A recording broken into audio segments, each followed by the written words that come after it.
कृषी क्षेत्रात उत्पादन वाढीसाठी एआयचा यशस्वीरित्या वापर केल्यामुळे आता मायक्रोसॉफ्टचे सीईओ सत्या नाडेला यांनी बारामतीच्या ॲग्रिकल्चर डेव्हलपमेंट ट्रस्टचं कौतुक केलंय। उत्पादनात वाढ आणि दर्जा उत्तम राखण्यासाठी शेतकऱ्यांना एआयची मोठी मदत झाल्याचं ट्विट सत्या नाडेला यांनी केलेलं आहे। मायक्रोसॉफ्टच्या टीमनं बारामतीच्या ॲग्रिकल्चर डेव्हलपमेंट ट्रस्टद्वारा संचलित कृषी विज्ञान केंद्राला भेटून या प्रयोगाची प्रत्यक्षात पाहणी केली होती। सत्या नाडेला यांनी केलेल्या कौतुकामुळे माजी केंद्रीय कृषी मंत्री शरद पवार यांनी त्यांचे आभार मानले। सर्व शेती उत्पादनांना आता एआयमुळे फायदा होणार आहे। उत्पादनात तब्बल 40 ते 80% वाढ झाल्याची माहिती ॲग्रिकल्चर डेव्हलपमेंट ट्रस्टचे विश्वस्त प्रतापराव पवार यांनी सांगितले। सत्ता नाडेलांनी काय म्हटलंय ते आपण पाहूया। बारामतीच्या ॲग्रिकल्चर डेव्हलपमेंट ट्रस्टला भेट देऊन छान वाटलं। कृषी विज्ञान केंद्र आमच्या एआय टूलचा वापर करत असल्यानं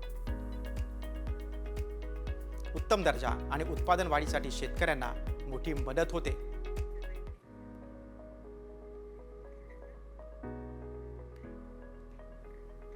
माझ्या दृष्टीने हे अत्यंत महत्त्वाचं आहे की याला फक्त उच्च शिक्षित शेतकरी पाहिजे, याला भरपूर जमीन असलेले शेतकरी पाहिजे, त्याच्याकडे पैसे पाहिजेत, ही परिस्थिती तिथं नाही आहे।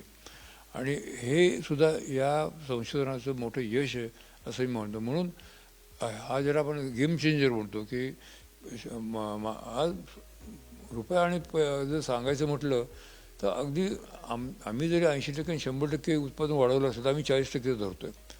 40% उत्पादन वाढण्यामुळे महाराष्ट्रामध्ये 15,000 कोटी शेतकऱ्यांना जादा मिळतील। प्रतापराव पवार यांच्यानंतर आता शरद पवारांनी काय ट्विट केलं आपण ते पाहूया। कृषी क्षेत्रात एआयमुळे होणारा फायदा अधोरेखित केल्यामुळे सत्या नाडेलांचे आभार। बारामतीच्या ॲग्रिकल्चर डेव्हलपमेंट ट्रस्टद्वारा शेतकऱ्यांच्या हितासाठी त्याचा आम्ही वापर करण्यास कटिबद्ध आहोत।